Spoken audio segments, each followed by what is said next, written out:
CrPC में there is no classification of offence की offence serious, serious और petty और क्या है।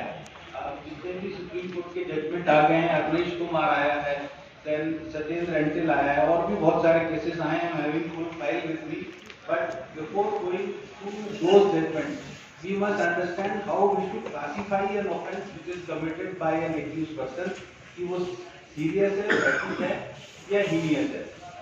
अगर 7 साल तक का है तो you all know कि आप लोगों को बेल मिली जाएगी, कोई seriousness नहीं है, unless and until prosecution objects कि इसको बेल ना दी जाए। And reasons are given in 41A। वैसे तो मुझे चाहिए था कि I should read all the provisions before you, section 41 कि उसमें किस केस में अरेस्ट किया जा सकता है, कब किया जाएगा, कॉग्निजेबल केस में कब वो बेल आप पे छोड़ देगा, या कब कॉग्निजेबल केस में वो डिसीजन लेगा इन्वेस्टिगेटिंग ऑफिसर की आपको अरेस्ट करना है। But I hope you yourself will go through it. So first I will see how class CRPC पढ़ा होगा, most of you must have read CRPC, but you may not have gone through the schedule of CRPC। आप लोगों ने schedule देखा है CRPC का?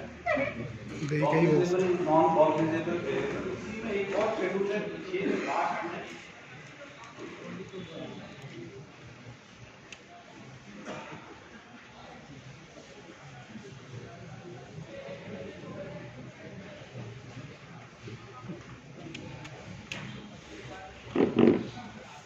Classification of offence आप schedule में देखेंगे सीआरपीसी में, तो लास्ट में शेड्यूल है, I think you must have noted it, और नहीं नोट किया है तो आप आज जाके जरूर देखिएगा। इसमें शेड्यूल 2 है क्लासिफिकेशन ऑफ ऑफेंस। आपके पास किताब है तो you must be seeing it, नहीं है, none of you are having a book. So classification of offence schedule 2 है, इसमें पहला क्लासिफिकेशन देखिए, if punishable with death, imprisonment of life or imprisonment for more than 7 years, it is made cognizable, non-bailable and triable by court of session। तो इसमें इन्होंने ये नहीं दिया है कि whether it is heinous or not, पर पहला क्लासिफिकेशन उन ऑफेंसेस का है which are punishable with more than 7 years। तो ये एक कैटेगरी ऑफ ऑफेंस हो गए जिसमें sentence is more then 7 years and up to life imprisonment or death। तो अभी आप लोग इतना तो समझ आ गया होगा कि ये सबसे सीरियस या हीनियस ऑफेंस है, ठीक है, ये पहला क्लासिफिकेशन है। फिर इसी के बाद दूसरा क्लासिफिकेशन है if punishable with imprisonment for 3 years and upwards but not more then 7 years। तो this is second classification, this is 3 to 7 years। तो ये भी आप लोगों को समझ आ गया कि ये सीरियस या हीनियस हो सकता है, पर इसमें अभी भी क्लासिफाइड नहीं है क्या है। And third is if punishable with imprisonment for less than 3 years or with fine only। अब इसके आगे के ये भी इम्पोर्टेंट है, cognizable, non cognizable। So ये जो लास्ट वाला है it is non cognizable, that means police cannot arrest you। तो ये 3 years वाले जितने केसेस हैं उसमें as a regular course court को आंकलन करके बेल ग्रांट कर देनी चाहिए। And all are the offences वैसे भी बेलेबल है and it is triable by magistrate. तो आप 3 ढंग से समझ सकते हैं वेदर ऑफेंस इज सीरियस और नॉट, कॉग्निजेबल है, नॉन कॉग्निजेबल है, और कौन से मजिस्ट्रेट के यहाँ ट्रायल चलेगा और उसका सेंटेंस कितने पीरियड का है। तो ये 3-4 चीजें जब भी आप बेल में बहस करते हैं तो आपको तो ये पहले में ही बहस करना चाहिए था। Offence is triable by so and so, punishable with sentence of so and so, इसका क्लासिफिकेशन ये है, I am entitled to bail. और ये 7 साल तक के हैं सब। सो अखिलेश कुमार को लगता है वैसे ही मेरे को बेल मिलना चाहिए और चार्जशीट फाइल होगी, I am entitled to bail. So argument is not more than 1 or 2 minutes, और कोर्ट को भी 1 या 2 मिनट से ऊपर आपको बेल देने में नहीं लगाना चाहिए। और ये थर्ड केस जो है that is the case in which application of mind is required. ये हीनियस ऑफेंसेस हैं, 7 साल, 10 साल और लाइफ इम्प्रिजनमेंट वाले, और इन केसेस में हायर कोर्ट ही बेल देता है, you will not get bail from court of judicial magistrate. अब आपने अगर जुवेनाइल जस्टिस एक्ट पढ़ा होगा, in juvenile justice act we have classified the offences as heinous, serious and petty offences. Requirement in juvenile justice act for classification of offences, Delhi में जब rape case हुआ था, you all know, after that it has been, law has been amended, act आया, act में उन्होंने ये define किया that if a juvenile between 16 to 18 years commit an offence which is heinous in nature, then he may be tried as an adult. So it is the duty of the court to recognize whether offence is heinous, serious or petty. इसका definition उन्होंने juvenile justice act में दिया हुआ है. I will just wrap up the section so that you will know what are heinous offences.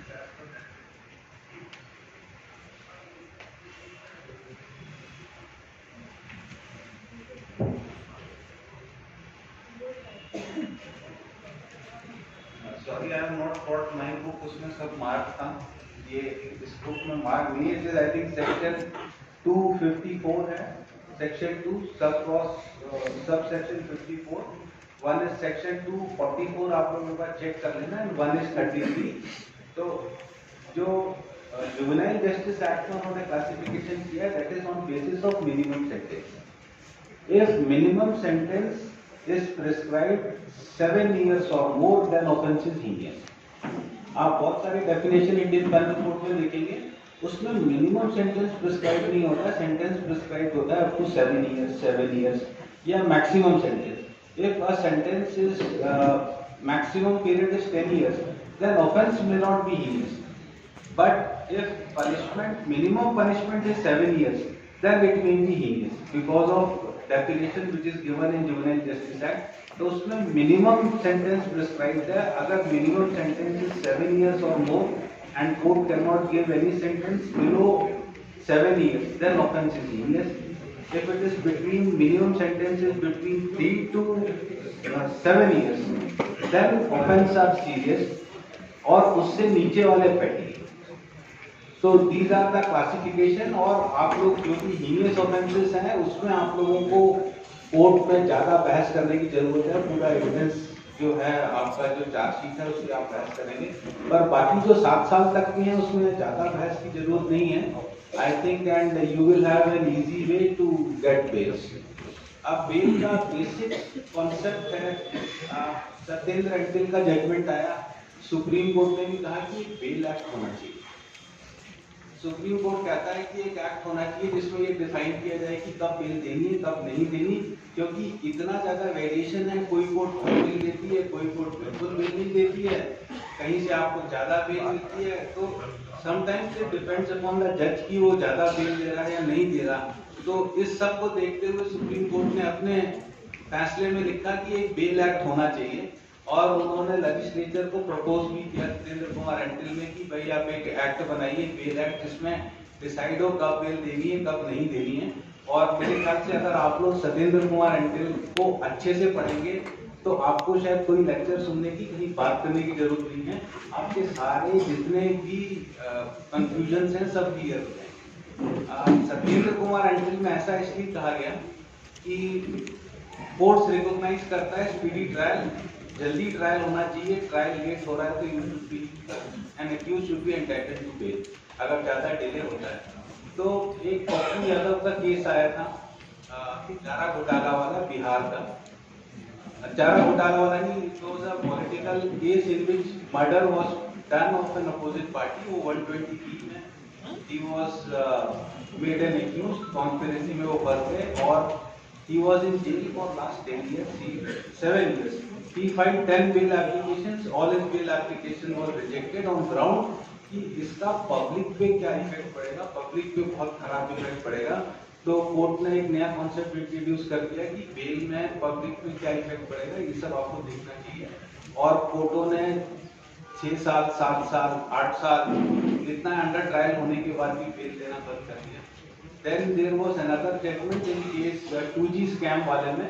It was a case in which 500 crores was on stake for 6 महीने से jail में था और उसको दिल्ली हाई कोर्ट ने बेल रिजेक्ट की. And thereafter his bail was allowed by Supreme Court and it was recognized for the first time. Presumption of innocence. This is a fundamental concept of criminal law. जब हम लोग फैसला करने बैठते हैं या जब आप लोग भी आर्गू करने बैठते हैं तो इसको माइंड में जरूर रखें कि जो भी एक्यूज्ड है ही is not guilty unless and until his guilt is proved before the trial court. हम लोग बेल में भी कई बार ऐसा डिसाइड करने लगते हैं कि ही इज गिल्टी. इसने कर दिया है, क्राइम किया है, तो इसको बेल नहीं मिलना चाहिए। तो जब भी आप बहस करें तो हमेशा ये ध्यान रखें कि जज को जरूर हिंट कर दें कि साहब presumption of innocence is in favour of accuse, तो अभी आप ऐसा मत सोचिए, हो सकता है कि हम छूट जाएं, हम इनोसेंट रहें। तो प्रिजम्पशन, ये जो प्रिजम्पशन है आपका इनोसेंस का, that was recognised by apex court in one of the judgment. आप चाहें तो you must go to this judgement.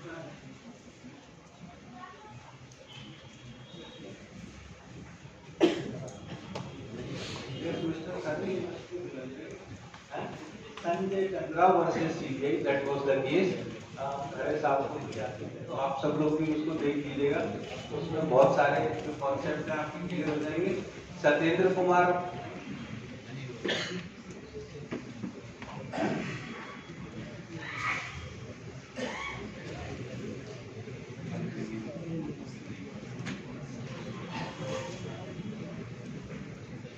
very good at remembering the cases, therefore I do not refer to cases in my judgment.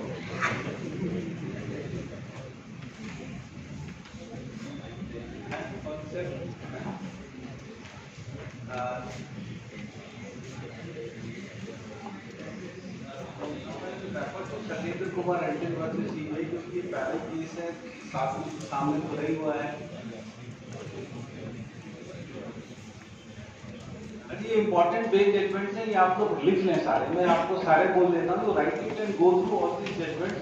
These judgements will help you a lot. आप जितना बार इसको पढ़ेंगे आपको कुछ कुछ नया नया सीखने मिलेगा। This is Satyendra Kumar Anton versus CBI and another, reported in 2022 volume 10 SCC 51। इसमें बीच में मैं बता देता हूँ, सेक्शन 41 अरेस्ट के बारे में कहा गया है, जो अवनीश कुमार वाला है उसको रिपीट किया गया है। फिर इसमें कहा गया है कि accused is available for investigation and he cooperated in investigations and he may not be arrested unnecessarily। जब accused को अगर 41A के नोटिस पे छोड़ दिया गया है and he appears before the district court, तो उस केसेस में उसको अननेसेसरी जेल में ना भेजा जाए। ये offences are under category A. Satyendra Kumar Antil ने भी 4 कैटेगरी इन्होंने ABCD करी है। ए वाले केसेस में तो उन्होंने कहा कि उसको कोई आपको बेल एप्लीकेशन की भी जरूरत नहीं है, ज़्यादा सुनने की भी जरूरत नहीं है। अगर वो अक्यूज आपके सामने आता है तो बेल बॉन्ड्स वगैरह लेके छोड़ दीजिए। BCD कैटेगरी आप देख लीजिएगा। जो B कैटेगरी है that is 7 years of life imprisonment. C और जो D है that is special act PMLA वगैरह, जो आप लोगों ने अगर पढ़ा होगा तो ध्यान में होगा आप लोगों। देन सेक्शन 170 167(2) रिकॉर्ड बिल, इसमें सभी कुछ डिस्कस किया है। ये सत्येंद्र कुमार एंटन के बाद ये आप देखिएगा स्पेशल है, पहले तो आप बहुत बहस करते हैं PMLA पे। तो this is Vijay Mandal Chaudhary, this is 2022 SCC online 929। ये सुप्रीम कोर्ट ने एक केस डिसाइड किया था, Nikhilesh Tarachand Shah versus union of India and other. इसमें जो PMLA के केसेस हैं, देयर इज वन सेक्शन 45, उसमें there is 12 conditions to be satisfied before granting bail to an accused person. 12 condition is number 1, public prosecutor is to be given an opportunity for hearing and court must have reasonable grounds to think that he is not guilty। इसका मतलब ये है burden is on the applicant to show that he is not guilty, burden is heavy on the applicant, he is not guilty, therefore he may be granted bail। और इसमें 12 condition कहा है, इसमें छोटा सा एक कंडीशन और है कि फ्यूचर में he will not commit such type of offences again, या he will not get involved in money laundering act। तो सेक्शन 45 है। ये निखिलेश ताराचंद शाह में ये जो सेक्शन 45 था, इसको उन्होंने बोला that section is arbitrary and therefore bail may be granted. तो इस जजमेंट के बाद 18 में 2018 वॉल्यूम 11 SCC पेज 1, इस जजमेंट के बाद बहुत सारे लोगों को बेल हो गई, पर उसके बाद पार्लियामेंट ने एक्ट अमेंड कर दिया and some amendments was made and that amendment was again challenged in court. And Vijay Mandal Chaudhary ने उस अमेंडमेंट को उन्होंने बोला कि it is constitutional, therefore status of section 45 was restored back तो आज की डेट में आप लोगों को ये एक और इम्पोर्टेंट बात है, इस पे मैं कह ही रहा हूँ विजय मंडल पे या TMLA पे, इंडियन पैनल कोड के ऑफेंसेस जो है वो जनरल ऑफेंसेस हैं, उनका कोई उसमें burden is on the prosecution to show that accused is guilty, और उसमें आपके ऊपर बर्डन इतना हैवी नहीं है। बट जो स्पेशल एक्ट्स हैं उनमें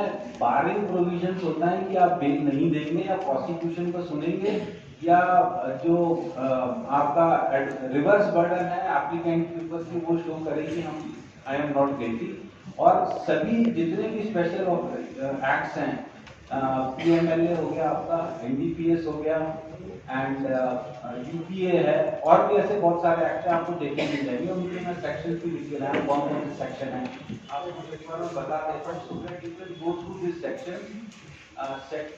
NDPS एक्ट सेक्शन 37 है, you must go through this कि इसमें क्या लिमिटेशंस हैं कोर्ट के लिए, क्या प्रिजम्पशन है बेल ग्रांट करते हुए।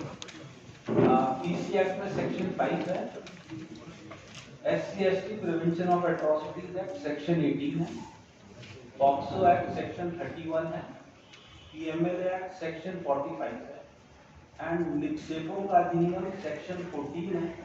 ये निक्षेपों का अधिनियम है कि सेक्शन 14 पे कभी बहुत ज़्यादा बहस हुई नहीं है, 2-4 केसेस में ये आया जरूर था अधिनियम, पर इसको मैंने भी एग्जामिन नहीं किया। सेक्शन 14 पढ़ने से लगता है कि anticipatory bail is completely barred, आपका एप्लीकेशन फाइल ही नहीं कर सकते हैं कोर्ट के सामने।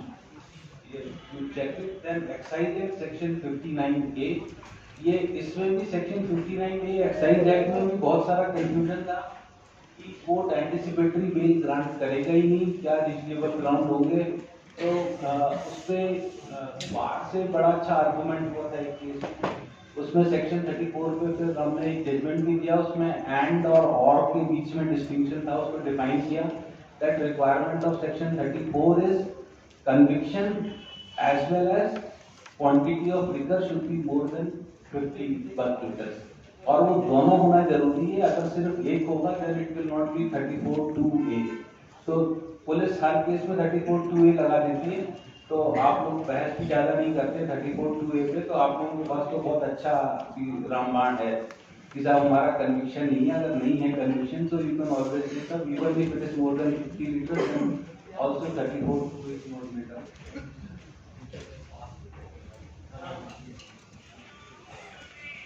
Then wild life protection act section 51A, डकैती और व्यापारण प्रभावित क्षेत्र अधिनियम that is section 5 and banning of unregulated deposit scheme section 28। तो ये सारे सेक्शंस आप लोग देखेंगे, ये स्पेशल एक्ट के सेक्शन है, all these are special act. इसमें आप लोगों को कोर्ट के सामने बेल लेने में डिफिकल्टी होगी और होनी ही चाहिए, क्योंकि बर्डन आपके ऊपर है, आपको प्रूव करना है। प्रोसिक्यूशन के ऊपर कोई बर्डन नहीं है कि इन्होंने ऑफेंस किया है, burden is on you to show that you are innocent, आपने गिल्ट नहीं किया, यू आर नॉट गिल्टी। और there must be reasonable ground, मतलब कुछ चलान में होना चाहिए जिसको देख के जज को लगे कि yes there is some reasonable ground that he has not committed the offence.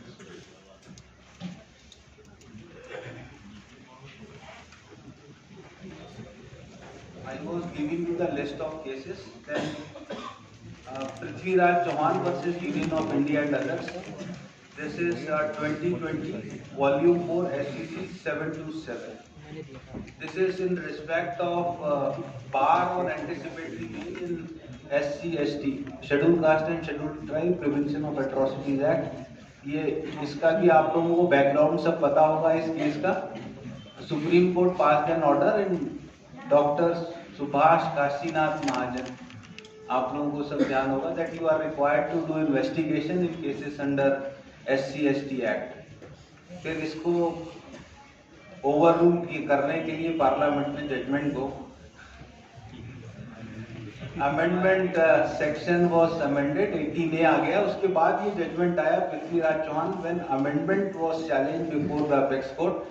Amendment was held to be valid and constitutional, but this judgment says that even though there is SC/ST Act, but anticipatory bail applications can be entertained and section will not apply if offence is not made out.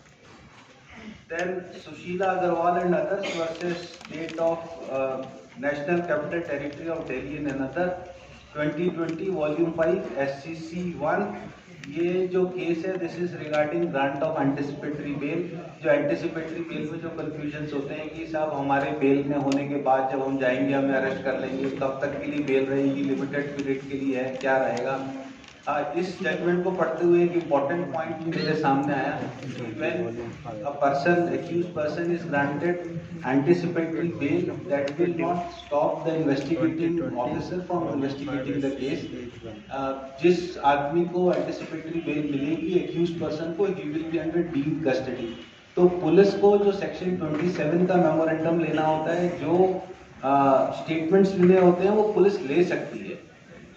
Police को उसको दोबारा arrest करने की जरूरत नहीं है कि हम 27 का मेमोरेंडम कैसे लें, क्योंकि उसको तो आपने कोर्ट ने एंटिसिपेटरी बेल पे छोड़ दिया है। अब हम इन्वेस्टिगेशन कैसे करेंगे। Even if a person is released on anticipatory bail, he is taken to be under deemed custody and police can record his statement under section 27। और भी ऐसी बहुत सी चीजें हैं, आप लोग पढ़ेंगे तो आपको ये मिलेगा देखने में।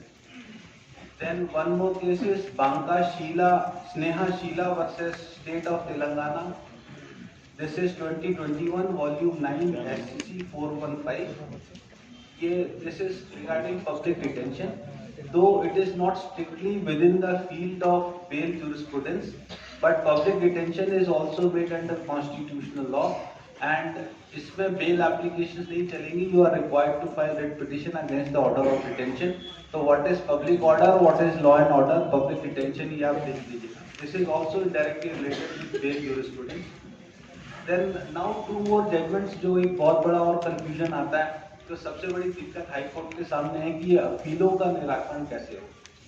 389 suspension of sentence is also a bail matter and sentence is suspended and bail is granted। अभी biggest challenge before the High Court and all courts in India is to dispose of criminal appeals। What is happening? Life imprisonment is there। You have completed 10 years of sentence, you are being granted bail by order of Supreme Court।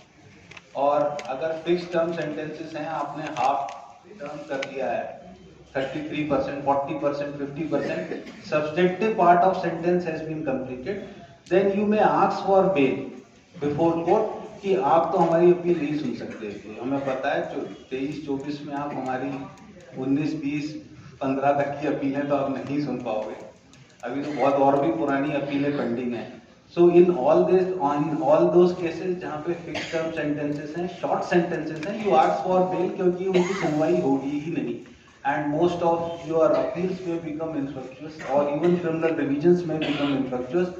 इसलिए supreme court को judgement पास करना पड़ा और उसमें तो supreme court ने direction दिया है डालसा वालों को कि आप लोग खुद अपने लेवल पर ये एग्जामिन करें कि कितने केसेस हैं जिसमें शॉर्ट फिक्स टर्म सेंटेंस में हैं और उनका सब्सटेंटिव सेंटेंस हो गया है। तो उन केसेस में डालसा को डायरेक्शन है कि वो अपनी तरफ से बेल एप्लीकेशन फाइल करेगा और ऐसे प्रिजनर्स को बेल दिलाएगा, क्योंकि बहुत सारे ऐसे प्रिजनर्स हैं जिनके पास सोर्स ऑफ इनकम नहीं है। कम ये जरूर पढ़िएगा आप। This is 2018 SCC online SC 3799। This is judgement by justice Dipak Misra, AM Khanwilkar and DY Chandrachud. इसमें इन्होंने ये सब डिस्कस किया है कि right of speedy trial, appeal is also taken to be trial, extension of trial. और अपील में भी एक्यूज का राइट है कि स्पीडीली हमें सुना जाए, पर हाई कोर्ट में स्पीडीली अपील सुनना बड़ा मुश्किल है। बहुत सारी अपील्स हैं जो पेंडिंग हैं, तो इसलिए सुप्रीम कोर्ट ने ये सारे सिर्फ आपका जो स्पीडी ट्रायल है that is recognized as part of article 21 of the constitution of India. अगर वो आपका फंडामेंटल राइट का पार्ट है तो जो एक्यूज्ड है, कन्विक्टेड पर्सन है, अपीलेंट है, उसकी अपील को स्पीडीली सुनवाई होना चाहिए, पर वो हो नहीं पा रहा है। इसलिए सारे जेल्स में उन्होंने ये ऑर्डर पास कर दिया कि जिसमें भी 50% से ऊपर हो चुका है उसको आप बेल ग्रांट कर दें, because court is not able to hear it and right of speedy trial under article 21 is being violated. तो ऐसे सब केसेस में बेल दे दें। फिक्स टर्म में भी जो 5 साल तक के हैं उसमें भी as a routine matter you should grant bail. Short fix term sentences हैं, उनकी अपील की हियरिंग कब होगी और कब नहीं होगी। अपील में don't keep any confusion. Appeal में जजमेंट मेरिट्स में होता है। evidence is over. Both the parties has adduced their evidence. Court has given a finding. You are guilty or not guilty. You are challenging the finding of court. अब court जो इसमें order करेगा, criminal appeals में जो order होंगे, that will be order on merits. इसलिए एक बार आपकी क्रिमिनल अपील में सस्पेंशन ऑफ सेंटेंस डिसमिस हो गई, then court will not again entertain the application under section 389 for suspension of sentence because that will amount to review. आप सब लोगों को पता है, गवर्नमेंट एडवोकेट्स बोलते हैं कि हम 389 का ऑब्जेक्शन अडॉप्ट कर लेंगे. कैसे अडॉप्ट कर लेंगे आप? जो आपने पहला ऑब्जेक्शन किया था वो ऑब्जेक्शन सुन के कोर्ट ने डिसमिस कर दी. अब नई एप्लीकेशन फाइल हुई है, वो पुराने ग्राउंड्स पे तो हो ही नहीं सकती. That is a settled law. वो तो नए ग्राउंड पे होगी, तो आपको नया ग्राउंड लेना पड़ेगा. और नए ग्राउंड लेंगे, आप पुराना अडॉप्ट कर लेंगे, तो कैसे 389 अडॉप्ट हो जाएगा? In most of the cases 389 की एप्लीकेशन लगती है, स्टेट गवर्नमेंट कह देता है हम पुराना वाला अडॉप्ट कर देते हैं. तो आप अडॉप्ट तो कर ही नहीं सकते हो, और कोर्ट भी आपको पुराने ग्राउंड्स पे बेल ग्रांट कर ही नहीं सकता है जिसपे हो चुकी है, because order is on merits. Bail application में it will amount to review. So only change in circumstances, period in jail, या आपको कोई बीमारी हो जाए या ऐसा कुछ हो जाए कि आपको छोड़ना पड़े. So be very careful when you are arguing criminal appeals, particularly appeals in which sentence and conviction is for heinous or serious offence more than 5 years. Court has to examine your case on merits, then has to pass the order. An order, though we write in the order that it without commenting on merits of the case, but without commenting on merits of the case, order होगा कैसे suspension of sentence? There is a finding, आपको अपना opinion तो देना पड़ेगा कि this is wrong, या इसमें लॉ का कोई मिस्टेक है या ठीक से देखा नहीं गया है. So that order will always be on merits. So be very careful in arguing the criminal appeals. अब रिवीजन का केस है, 2 केसेस से है, कंकरेंट फाइंडिंग है. So court does not generally grant you bail because even in short term sentences, क्योंकि 2 court का है revision. तो it is not right forum, but some of you are young advocates, therefore you must understand the differentiation between criminal appeal and the revisions also. Revision is only a question of jurisdiction. There will be no appreciation of evidence. और होता क्या है कि जो high court में writ petitions argue होती हैं या फिर रिविजन्स भी आर्गू होती हैं, they are being argued as if we are arguing appeals. And sometimes judges also forgets that they are not hearing appeals then, but they are hearing revisions of that petition. So scope is entirely different in criminal revisions and criminal appeal. Revision में there will be no appreciation of evidence, only jurisdictional error. आपको समझना पड़ेगा कि jurisdictional error क्या होता है. I think most of you understand it. नहीं समझे हैं तो आप retrospection करिए और समझने की कोशिश करिए कि अपील और उसके बहस में क्या फर्क होगा, कब जुरिस्डिक्शनल एरर होगा. It is very simple. Jurisdictional error जब होगा जब आप you have passed an order contrary to law, या एविडेंस है आपने उसको नहीं देखा, या एविडेंस को आपने इग्नोर कर दिया. सो दैट मे बी और it will B an error of jurisdiction. पर एप्रिसिएशन नहीं होगा. अपील में आप कह सकते हैं कि साहब जज साहब ने गलती कर दी, ये तो सेव है, जज साहब ने संतरा लिख दिया. That can only be done in appeal. Appeal में कोर्ट एग्जामिन कर सकता है, नहीं भी साहब ये तो इसमें तो अच्छी खुशबू आ रही है, तो संतरा ही है, अपील तो गलती सेव गलती से हो गया है. That appreciation will not be there in criminal revision. वो that will only be in respect of jurisdiction. तो आपका स्कोप बहुत लिमिटेड हो जाता है. And in writ petition also scope is very limited. We started arguing in writ petitions as if we are arguing in appeals. की साहब authority ने order गलत कर दिया, ऑर्डर अथॉरिटी ने गलत किया है, सही किया है, court will not interfere unless and until it is contrary to law or there is some procedural mistake or error in the order. तो ये सब मोटे मोटे जो फंडामेंटल प्रिंसिपल्स हैं, ये सब आपके दिमाग में रहना चाहिए. बेल जूरिस्प्रूडेंस से लेके आप कहीं भी चले जाएं कि बेल में क्या आर्गू करना है, कब करना है, क्लासिफिकेशन कोर्ट को कैसे बताना है, कितना सेंटेंस है, बेलेबल है, नॉन बेलेबल है, ये सब आप लोगों को फटाफट आर्गू करना है ताकि जल्दी से कोर्ट डिसीजन दे सके। अपील में भी आप सस्पेंशन ऑफ सेंटेंस में जाएं, that is also a bill, पर उसका स्कोप और उसके फंडामेंटल्स एकदम चेंज हो जाते हैं जब आप सस्पेंशन ऑफ सेंटेंस में आर्गू करते हैं। So while arguing keep all those fundamentals in mind कि ये तो अब आर्गूमेंट हमारा मेरिट्स में है। Once case application is gone, it is gone for all the time. Writ में भी आप जब बहस करें या इंट्रीम ऑर्डर में भी बहस करें, ये बेल का जजमेंट था, उसमें मैं पढ़ रहा था कि if case is dismissed on merits, तो जितने भी स्टे ऑर्डर हैं वो सब अपने आप चले जाते हैं। अभी भी कई बार कंफ्यूजन होता है कि साहब हमें स्टे मिला हुआ है।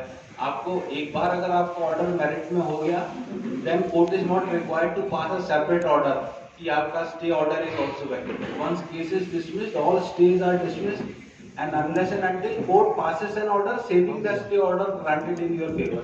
Similarly, when there is a stay order and court restores your writ petition to its original number, all orders will come back and stay order will become operative unless and until court says that no, stay will not operate. अब you will have some question answer session। आप लोग हम हैं और भी बाकी लोग हैं, अगर कुछ पूछना चाहते हैं we can have a talk।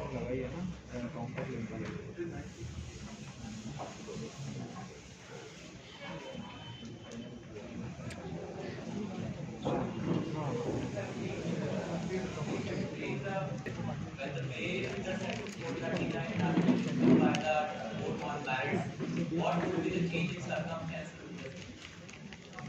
Filing of challan is the change of circumstances. Filing of challan क्या evidence is already collected by police, it will not be a change in circumstances कि challan पेश हो गया, it will not be a change। Change in circumstance will only be a period of custody or witness turns hostile or there is compromise between the parties, or there may be some any other new circumstance which may crop up in a case during trial, but court will not consider it on merits की साहब इसको आप देख लीजिए, इसमें तो इसने ये बोल दिया 161 में, तब ट्रायल कोर्ट में तो उसने ये नहीं बोला है। अगर कंप्लीटली हॉस्टाइल है, यस कोर्ट कैन इग्नोर कि सब पूरे ही हॉस्टाइल है तो हम उसको इग्नोर कर सकते हैं।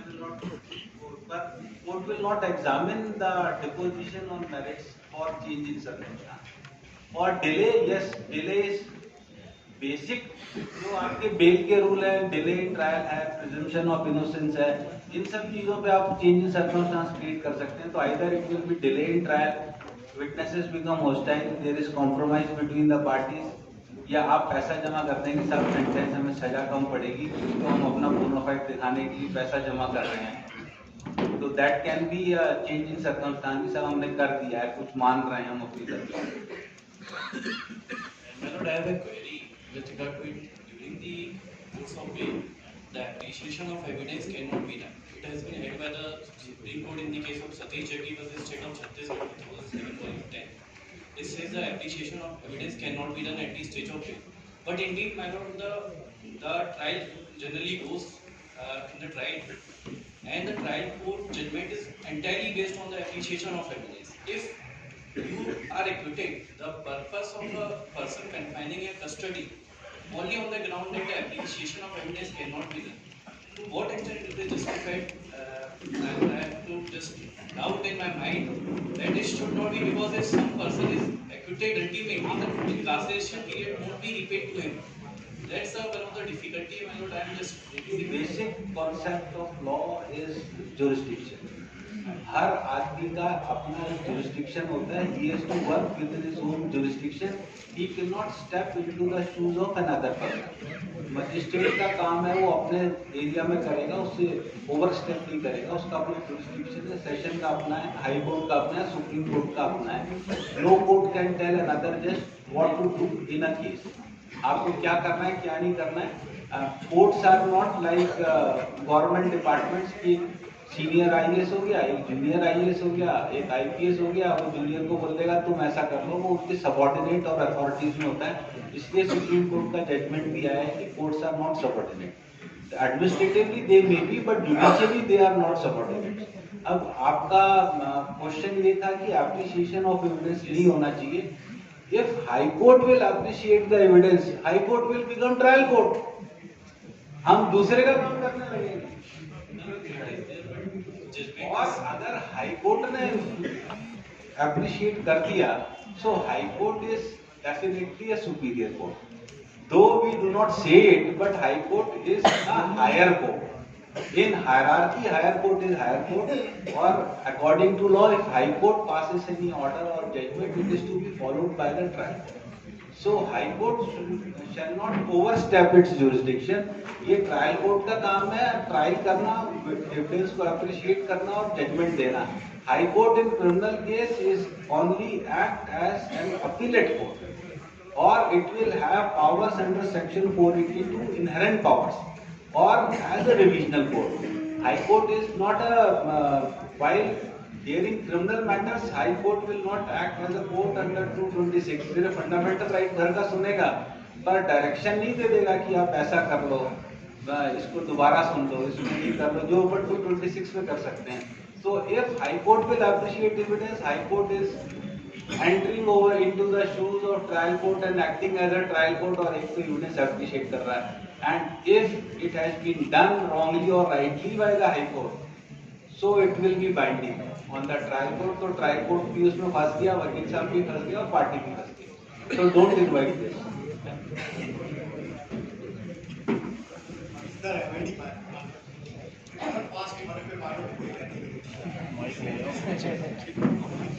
कहाँ ले गए? क्या पूछा? अपने रिकॉर्ड होने को मिल रही थी.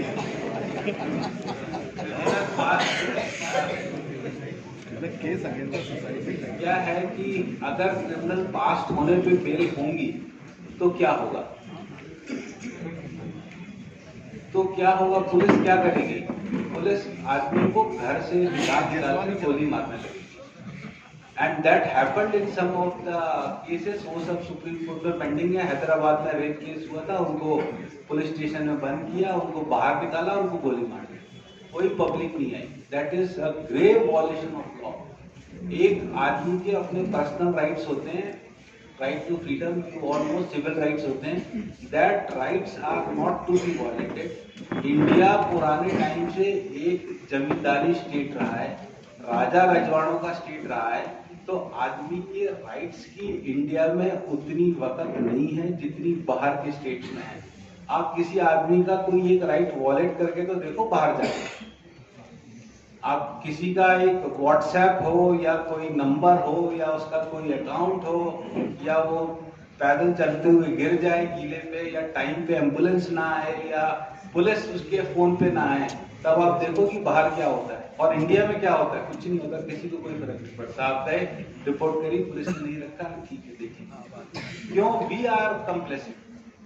हम अपने राइट्स के लिए नहीं लड़ते हैं, बाहर वाले राइट्स के लिए बहुत अवेयर हैं. We are not aware because of our history and culture. अब अपन धीरे धीरे चेंज हो रहे हैं. Therefore litigation is rising.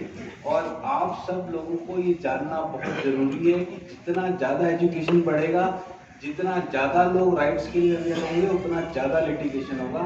और ज्यादा लिटिगेशन होने से कोर्ट कोलैप्स हो जाएगा. हाई कोर्ट और डिस्ट्रिक्ट कोर्ट की हालत बहुत खराब है. जितना लिटिगेशन हो रहा है, they are not able to cope up the litigation. और जब 100% लिटरेसी इंडिया में हो जाएगी, इतना बड़ा पॉपुलेशन है, तो क्या होगा ये सोचना बड़ा मुश्किल है.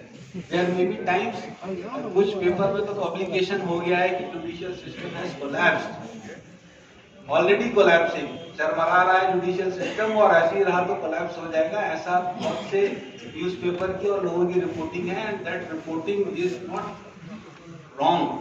व्हाट आई फील, आज we go for arbitration, we go for mediation, we go for plea of bargaining, we go for लोक अदालत, we go for settlement. ये क्यों हो रहा है? All this is happening because courts are not able to cope up with the pressure. They are finding the ways कि कैसे litigation कम.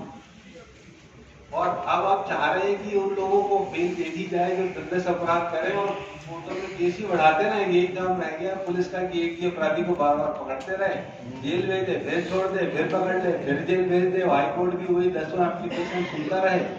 तो एज अ स्ट्रिक्ट रूल 3 के बाद तो नहीं मिलनी चाहिए. और अगर ऐसे में बेल मिलेगी तो पब्लिक विल बी फ्रस्ट्रेटेड. जो आपका पुलिस एडमिनिस्ट्रेशन है वो भी फ्रस्ट्रेटेड हो जाएगा. सब लोग फ्रस्ट्रेटेड हो जाएंगे। उसके बाद आपकी जो एक्स्ट्रा जुडिशियल किलिंग होती है या एग्जीक्यूशन होते हैं वो होंगे। जैसे अभी वो एक बिहार वाले को मार दिया था, उज्जैन से अरेस्ट करके ले गए थे, on the way he was killed, I think 20-30 या पुलिस वालों को मार दिया था। फिर एक हैदराबाद में हुआ।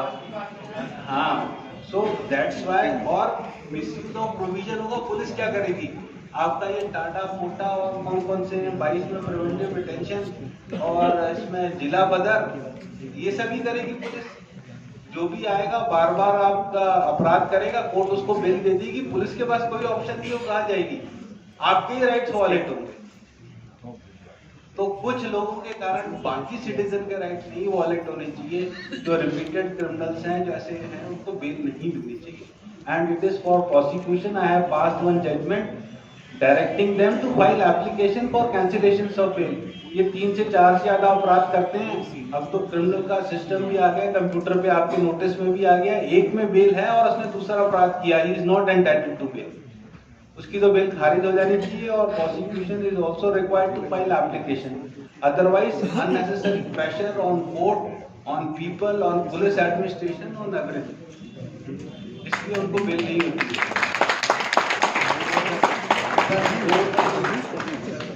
138 में केस फाइल हुआ और प्रीमेच्योर स्टेज में था। लोअर कोर्ट ने उसे पंजाब में ले गया, रजिस्टर हो गया, अब सुनिश्चित गवाही हो गई। गवाही के बाद ये केस चलन योग्य नहीं है, प्रीमेच्योर स्टेज। और माननीय कोर्ट ने इसे स्टेज में जजमेंट को सुना, इसे दोष मुक्त कर दिया। अब उसमें क्या argument?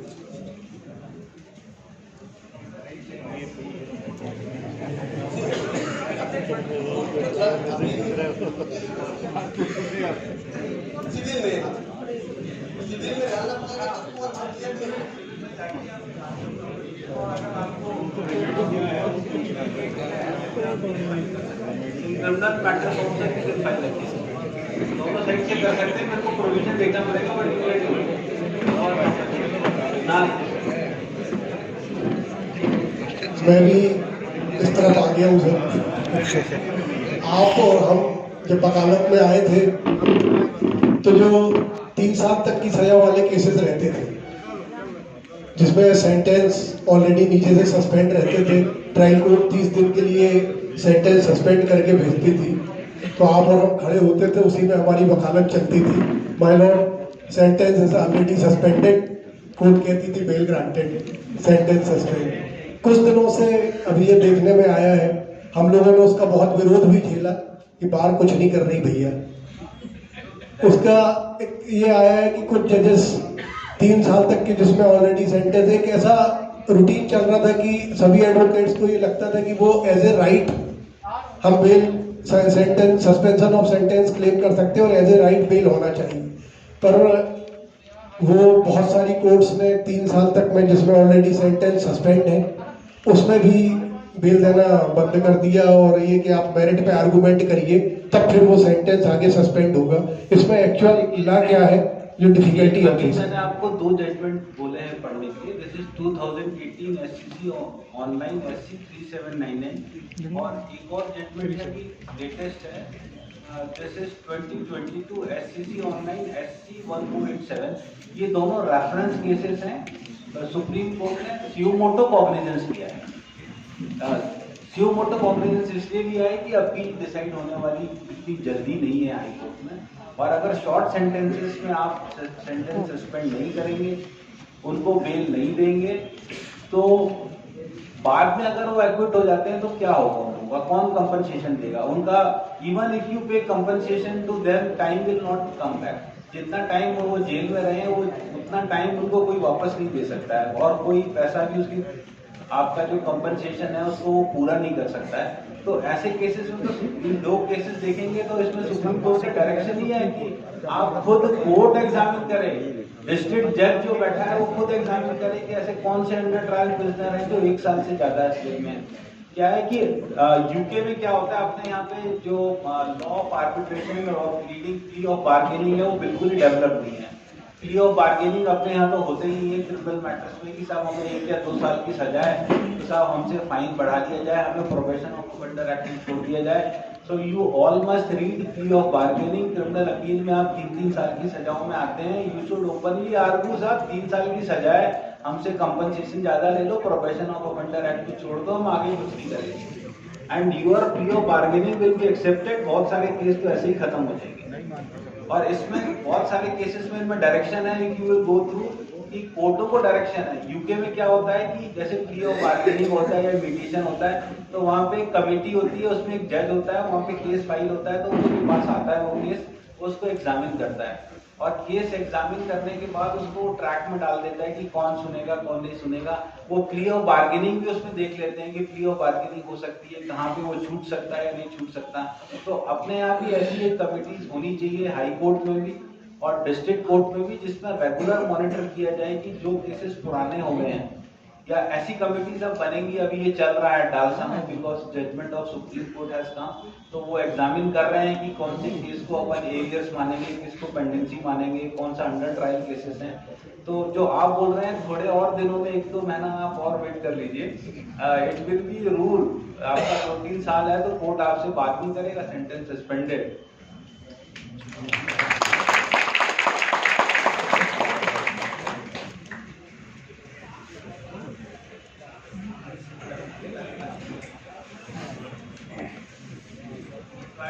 That is enough for me to close him, but I hope you all will go through this judgment और आप लोग ये सब पढ़ के जब बहस करेंगे तो कोर्ट में हमें भी फैसला देने में गलत न जाएगा।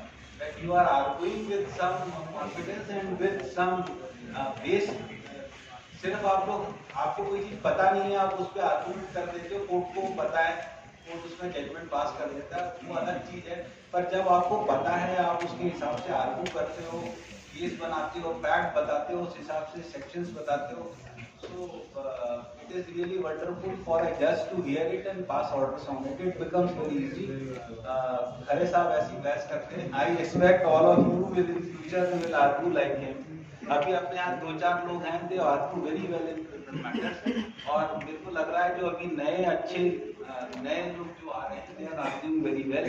तो मेरे को लगता है आप सब लोग पिकअप करेंगे। आप ये जजमेंट जरूर पढ़ लीजिए, फिर आपको बेल में कोई रोक नहीं पाएगा। आप जज को फंसा लेंगे कि साहब सुप्रीम कोर्ट और you are bound by it, you can not pass any order contrary to it. तो आप लोग कोर्ट को फंसाइए और बेल दीजिए। That's what I want to say. Sir एक क्वेश्चन पूछना सर, इधर 3 केस है एप्लीकेंट के,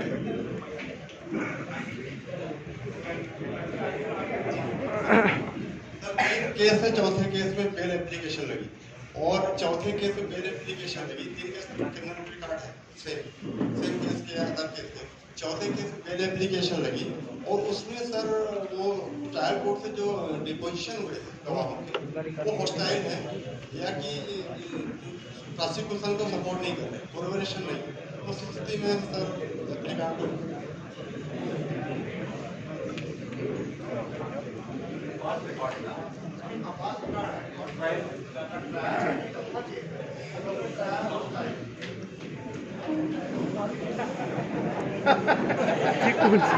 जनरली स्पीकिंग जो आपका पास रिकॉर्ड है या क्रिमिनल एंटीसीडेंट्स हैं, that will not come in your way if you have a very good case on merits.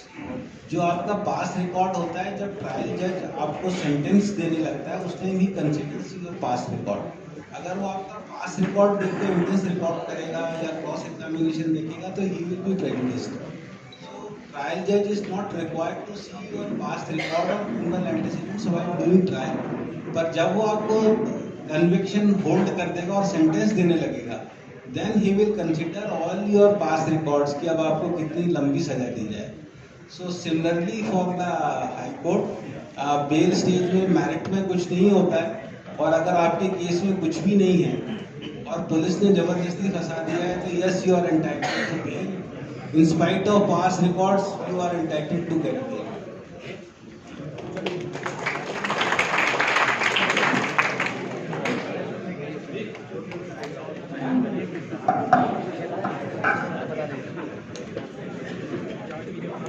का पक्ष यहाँ पर हम सबके सामने आ गया, न्यायाधीश का पक्ष भी आ गया, डिफेंस काउंसिल का पक्ष भी आ गया।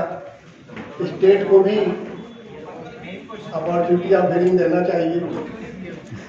मैं हरप्रीत रुकरा जी से कहता हूँ, निवेदन करता हूँ, कृपया आए और इस कार्यक्रम के समापन की घोषणा अपने संक्षिप्त घोषणा।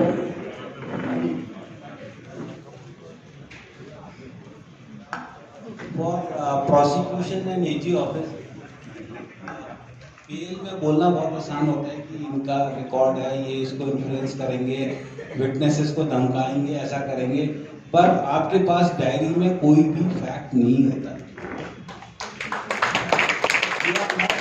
सिंगल फैक्ट कि ये बाहर आके इसने कभी धमकाया है या ये विटनेस को इन्फ्लुएंस करेगा या ये और कोई काम कर सकता है। तो आप लोग जब डायरी बुलाते हैं तो इन्वेस्टिगेटिंग ऑफिसर को भी बताएं, ऐसा कोई सर्कमस्टांसेस हैं क्या जो हमें बेल देने से हम इनको रोक सकते हैं। वो जिन केसों में अपोज करना रहता है उसको सब लेके आते हैं मटीरियल, आपको भी मानते हैं। जस्टिस भगत साहब, खरे साहब, वर्मा जी, त्रिवेदी जी, सभी सीनियर और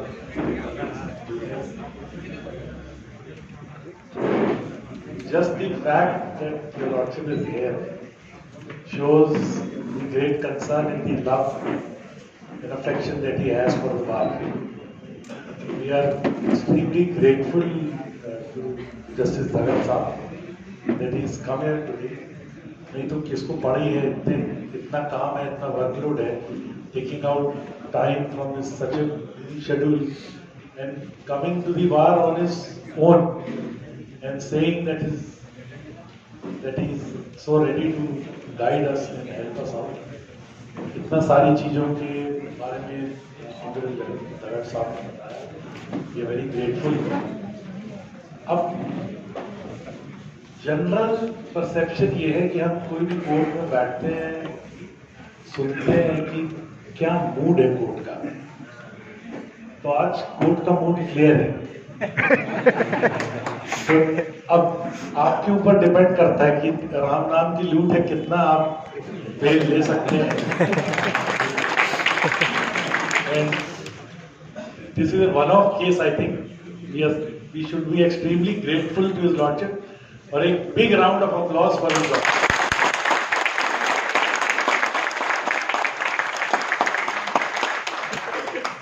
Just one thing I would like to bring to your lordship's concern. अभी there has been certain recently an order कि जिन केसेस में बेल पे छोड़ने के बाद भी लोग ऑफेंसेस कर रहे हैं उनमें cancel, that is all because of your lordships order only. तो वो अब इसमें हम काफ़ी सारे केसेस में जिनमें बेल पे छोड़ने के बाद ऑफेंसेस कर रहे हैं उसमें अब कैंसिलेशन रेगुलरली फाइल हो रहे हैं। तो I think once again, I would like to thank your lordship for coming to us today and guiding us and helping us out. I think more lectures like this should be organized by the bar. I would congratulate the president and secretary of the bar. कि ऐसा important law lectures जो सारे lawyers को help करें। मैंने खुद 6 पन्ने के notes बनाए हैं, तो I think everybody should come and note down क्या important things and small hints that come from the lordships, which will be very helpful, I think, in our future dealings with the client and the court. तो ऐसे बार sessions करें और इतने important sessions record भी हो, जैसे my brother is recording, तो I think they should be posted also. हमको इनको सेव करना चाहिए और I think अपनी जो बार का वेबसाइट है उसमें भी डालना चाहिए, so that this is not a one time exercise. सारे लोग इससे बराबर सीखते रहे। मेरे पास एक बहुत पुराना लेक्चर रिकॉर्ड किया था मैंने लेट सरदार राजेंद्र सिंह साहब का ऑडियो टेप पे, वो भी कन्वर्ट करके इतना समय, तो if it is recorded then it will remain with us, the words of wisdom will remain with us. Once again I thank your lordship and the bar for organizing such a wonderful function. Thank you, sir. कार्यक्रम प्रारंभ होने के पहले हमारे कार्यकारिणी के कुछ सदस्य चिंता जाहिर कर रहे थे कि भैया भीड़ रहेगी कि नहीं रहेगी। तो मैंने ये कहा कि न्यायाधिपति दो प्रकार के होते हैं, एक न्यायाधिपति होते हैं और एक लोकप्रिय न्यायाधिपति होते हैं। एक 6 बजे तक हाल खचाखच भरा हुआ है कि आपके लोकप्रिय होने की आपके समक्ष एक निशानी। हम आपका हार्दिक आभार प्रकट करते हैं, हार्दिक धन्यवाद देते हैं। आप इसी तरह बार में अपनी लोकप्रियता बरकरार रखें, जिससे हमारा और आपके बीच का हमेशा का मधुर संबंध इसी तरह बना रहे और आगे भी इसी तरह बार के हित में लेक्चर्स होते रहे। धन्यवाद आपका बहुत बहुत। आप सभी के लिए साथ में नाश्ते का अरेंजमेंट है, कृपया साथ में नाश्ता करके ही प्रस्थान करें।